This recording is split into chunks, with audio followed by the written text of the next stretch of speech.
Assalamualaikum warahmatullahi wabarakatuh. Alhamdulillah kita bertemu lagi untuk kelas seterusnya. Semoga semua pelajar dalam keadaan sihat dan doakan juga kesihatan guru-guru kamu sentiasa dalam keadaan sihat insya-Allah. Falyaum sanadrusu mawdu'an jadidan wa huwa ikhtisasullah bi mafatihil ghaib. Apa maksudnya ikhtisas? Berkhususan hanya bagi Allah mengetahui perkara-perkara gaib. Mafatih ni jamak kepada miftah, iaitu kunci. Maksudnya hanya Allah saja yang pegang ilmu dan kunci-kunci perkara-perkara yang gaib. Jadi tajuk hari ini kita akan belajar tajuk pertama daripada bab hadis. Sebelum ni kita belajar bab tauhid, tafsir kan. Jadi hari ini tajuk pertama bagi bab hadis. Kita teruskan untuk lihat apakah perkara-perkara gaib yang dimasukkan dalam tajuk ini. Okey, boleh baca sama-sama dengan Ustazah. Okey, boleh rujuk buku teks untuk lebih jelas. Bismillahirrahmanirrahim. Ani bin Umar radhiyallahu anhuma ani Nabi sallallahu alaihi wasallam qala mafatihul ghaibi khamsun la ya'lamuha illa Allah la ya'lamu ma taghidul arhamu illa Allah wa la ya'lamu ma fi ghadin illa Allah wa la ya'lamu mata ya'til mataru ahadun illa Allah wa la tadri nafsun bi ayyi ardin tamutu illa Allah wa la ya'lamu mata taqumu sa'atu illa Allah. Apa yang disampaikan oleh Rasulullah daripada hadis ni? Kita first tengok dulu siapa yang meriwayatkan hadis ni. Okey. Ani bin Umar radhiyallahu anhuma. Siapa Ibnu Umar ni? Pernah dengar Umar? Pernah kan? Umar Al-Khattab. Jadi inilah anaknya yang merupakan perawi hadis. Siapa nama anak Umar? Abdullah. Jadi ini diringkaskan menggunakan kunyah, gelarannya Ibni Umar. Okay. Abdullah bin Umar meriwayatkan daripada Rasulullah sallallahu alaihi wasallam bersabda, mafatihul ghaibi khamsun, kunci perkara gaib itu ada 5. Ia bermaksud Allah memegang 5 perkara gaib tanpa orang ataupun mana-mana makhluk mengetahuinya. La ya'lamuha illallah, tiada siapa yang tahu melainkan Allah. La ya'lamu ma taghidul arhamu illallah. Apa dia yang pertama? La ya'lamu ma taghidul arhamu illallah. Tiada siapa yang mengetahui apa yang berlaku taghidul arhamu illallah, apa yang terkandung di dalam rahim melainkan Allah. Kita tak tahu keadaan sebenar yang berlaku di dalam rahim melainkan Allah. Okay, yang kedua, sanian wala ya'lamu ma fi ghadin illallah. Tiada orang yang mengetahui apa yang akan berlaku pada ghadin, hari esok, melainkan Allah. Kan kita tak tahu kan apa yang akan berlaku pada hari esok, sama ada kita boleh melakukan rutin seperti sedia kala ataupun apa-apa saja yang bakal kita hadapi, kita tak tahu kan, hanya Allah yang tahu. Kisah lisan yang ketiga, wala ya'lamu mata ya'til mataru ahadun illallah, dan tidak mengetahui mata bilanya ya'ti turunnya matar hujan seseorang pun melainkan Allah. Jadi kita tak tahu sebenarnya hujan tu berlaku pada waktu bila. Ya, memang ada kat berita ataupun ahli-ahli kan, ahli-ahli yang ada menyebut tentang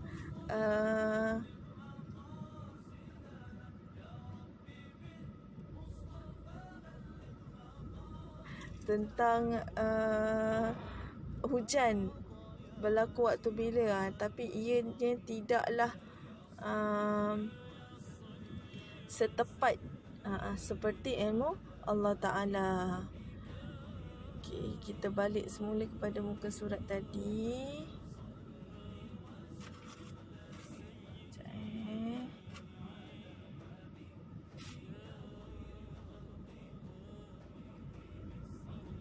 Okey, seterusnya kita tadi yang ketiga kan. Okey, seterusnya rabi'an, yang keempat. Apa dia?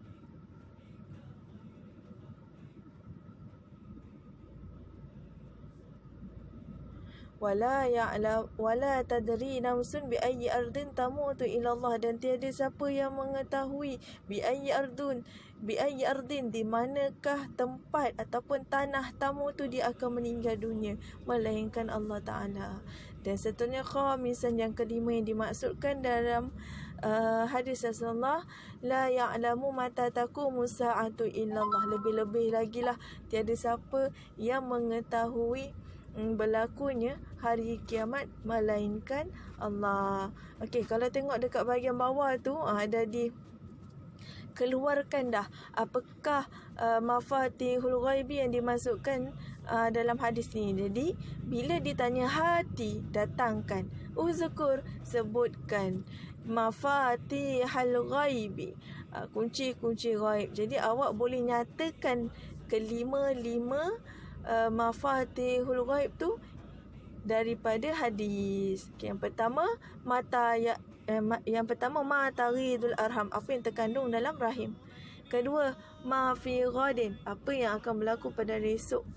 Ketiga, mata yatil matar, bila berlakunya hujan.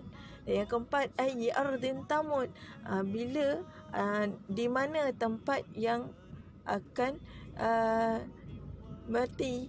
Dan yang kelima, mata taqumu sa'ah, bila berlakunya hari kiamat. Okay, hadis ni merupakan hadis hafalan yang masuk dalam SPM. Jadi saya wajibkan kamu untuk menghafal hadis ini sebaik-baiknya. Okay, seterusnya kita beralih kepada ma'ani kalimat. Okay, Al-Ghaibi, boleh saya baca sama-sama. Al-Ghaibi ma ghaba anil hawas. Apa yang masukkan dengan ghaib? Ma ghaba anil hawas, apa yang tidak dapat dirasai oleh panca indera. Contoh, kita tak nampak pun apa yang berlaku, kita tak nampak pun benda tu, tapi kita tahu ia wujud. Itu adalah perkara ghaib. Tarikh tu, apa maksud tarikh tu? Tahmalu autan kusuhu autas kutuhu, apa maksudnya? Tahmilu, sama ada mengandungi sesuatu di dalam perut. Autan kusuhu, ataupun terkurang. Autas kutuhu, ataupun gugur. Kita tak tahu apa yang berlaku. Al-arham bermaksud maudha takwinul janin, tempat pembentukan janin. Al-mataru al-ma'un nazil minas sahab, air hujan yang bermaksud air yang turun daripada sahab apa? Awan. Betul tak? Okey, kemudian as-sa'atu bermaksud yaumul qiyamah. Okey, makna kalimat ini juga wajib untuk kamu hafal dan keluar dalam ujian bertulis. Biasa dia akan tanya hati ma'ani kalimat al-atiyah, kemudian satu roman tarikh tu. Jadi awak perlu jawab seperti mana yang ada kat dalam buku teks. Okey, ini sedikit biodata perawi tadi. Ismuhu Abdullah bin Umar bin Al-Khattab, nama panjangnya, dan wafatnya Abdullah pada umur 87 tahun pada 73 Hijrah. Bolehlah baca nasy'ah dia, perkembangan dia. Dia pada awalnya Islam bersama-sama ayahnya, dan waktu itu dia kecil, belum baligh lagi. Wahajara ma'ahu ilal Madinah, dia ikut bapanya Umar Al-Khattab berhijrah ke Madinah. Wa turabba baina aknafis sahabah, dan dia dididik oleh sahabat-sahabat yang terkenal. Wa fi ahdanin nubuwah, dan dia berada dalam jagaan para nabi. Ahlakuhu, ahlaknya, kana radhiyallahu anhu yaqumul lailah kulluhu, dia bangun malam setiap hari. Wa yulazimu siyam, dan membiasakan berpuasa. Hatta amarahun Nabi, sehinggalah Rasulullah memerintahkannya ditakfif, sebab kurangkan puasa dan qiyam, sebab setiap hari puasa dan bangun malam. Okey, untuk yang syarhul hadis ni, biasa akan tanya yang alif tu yang alif boleh tengok kullu ma ishtamala arhamin nisa min zukur wa inas wa ma'rifa awalihim sa'ada wa syiqa. Okey ni. Apa yang dimaksudkan perkara-perkara yang akan berlaku kat dalam rahim.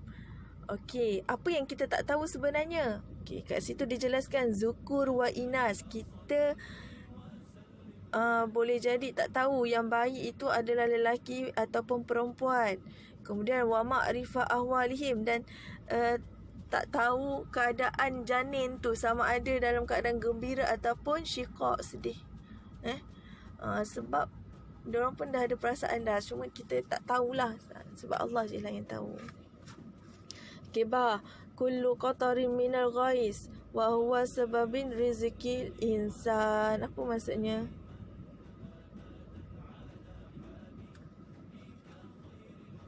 Ustazah nak kamu cari maksud yang ba ni. Ba. Ada maksud tersirat. Okey, seterusnya jim seperti yang kita baca sebelum ni. Okey. Itu biasa yang alif tu lah. Alif dengan ba tu. Yang kadang-kadang ada soalan kefahaman yang keluar untuk ujian bertulis. Okey. Ma yurshidu ilaihi hadis. Okey, Ustazah tak nak awak susah untuk menghafal pengajaran daripada hadis ni.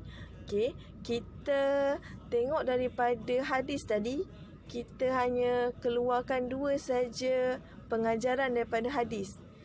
Tak payah hafal. Lagi mudah, senang untuk awak ingat.